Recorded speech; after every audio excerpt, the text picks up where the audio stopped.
সৎ সঙ্গে স্বর্গবাস, অসৎ সঙ্গে সর্বনাশ।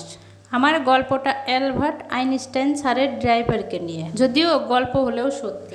আসলে অ্যালবার্ট আইনস্টাইন স্যারের যিনি ড্রাইভার ছিলেন, আইনস্টাইন স্যার যেখানেই যেতেন, মিটিং করতে যেতেন বা কোনো দরকারি জায়গায় যেতেন, ঘুরতে যেতেন বা ভাষণ দিতে যেতেন, সব জায়গাতেই তো ড্রাইভারকে নিয়ে যেতেন।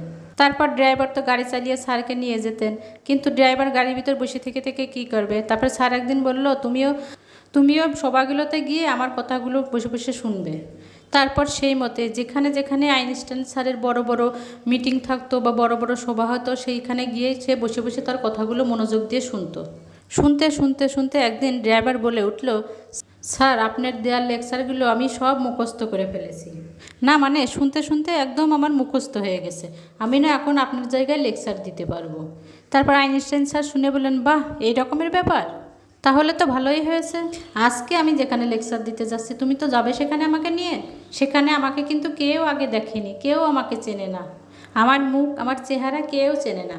তো এক কাজ করো, আমার জায়গায় আইনস্টাইন সেজে লেকচার দাও।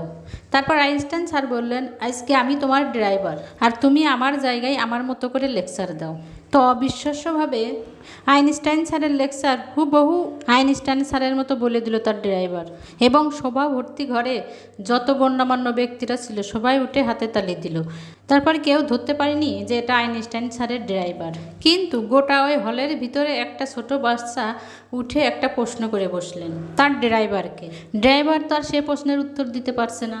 আইনস্টাইন স্যারের বুদ্ধিমান মানুষের সাথে থাকতে থাকতে ড্রাইভার এত সুন্দরভাবে ওই পরিস্থিতিটাকে সামাল দিল এবং বুদ্ধি করে বলল যে এত ছোট প্রশ্ন, এত সহজ প্রশ্ন, এ উত্তরটা তো আমার ড্রাইভারও দিতে পারবে, বলে আইনস্টাইন স্যারের দিকে তাকালো। আইনস্টাইন স্যার তার ড্রাইভার সেজে সুন্দর করে তার প্রশ্নের উত্তরটা দিয়ে দিলেন। আসলে ব্যাপারটা হলো, কেউ ড্রাইভার হোক, কেউ মুচি হোক, কেউ রেস্টুরেন্টের শেফ হোক, কেউ দর্জি হোক বা কেউ মুদিখানার দোকানদার হোক, যে যে পেশার সাথেই যুক্ত থাকুক, যে যেটাই করুক না কেন, যার সঙ্গ ঠিক আছে, যার বন্ধুর সঙ্গ একেবারেই ঠিক আছে, তার জীবন একেবারে সঠিক পথে চলছে। আর যার সঙ্গ খারাপ, যে খারাপ সঙ্গে পড়ে গেছে, তার পরিণাম সত্যিই ভীষণ খারাপ, আর সেটা কোনোদিন ঠিক করা যায় না। তাই নিজের আশেপাশের মানুষগুলোকে খুব সাবধানে আমাদের বেছে নেওয়া উচিত। আমি জানি না, ABCDর কাছে যায় শোনো। ABCD কি কথা বলতে পারে? তাহলে ফোন করো। বলে ABCDর ফোন আছে? ABCD ফোন আছে? ABCD ফোন চালাতে পারে? ABCD ফোন চালাতে পারে? কি হয়েছে তোমার? তুমি খালি আমাকে বকা দাও, খালি সবাইকে ভালোবাসো, খালি বকা দাও না। তোমাকে বকা দিয়া সবাইকে ভালোবাসি, সবাইকে বকা দিই না? না। তো সবাই কি তোমার মতো দুষ্টু করে বেড়ায়? তুমি তো দুষ্টু করো সারা দিন রাত ভোর, তাহলে তোমাকে বকা দেবো না কাকে বকা দেবো? কাকে বকা দেবো? খালি ভিডিও করো, আমাকে ঠান্ডা মতো ঘুমাতে দাও। তুই একটু ভিডিও করছিস তো তুমি অমন করছো কেন? একটু আমার ভিডিও করতে দাও, আমার একটু শান্তিতে ঘুমাতে দাও। শান্তিতে তো তুমি ঘুমাও, তুমি তো শান্তিতে ঘুমাও, তাহলে তো আমি তো একটু ভিডিও করছি, তো কি হচ্ছে তোমার?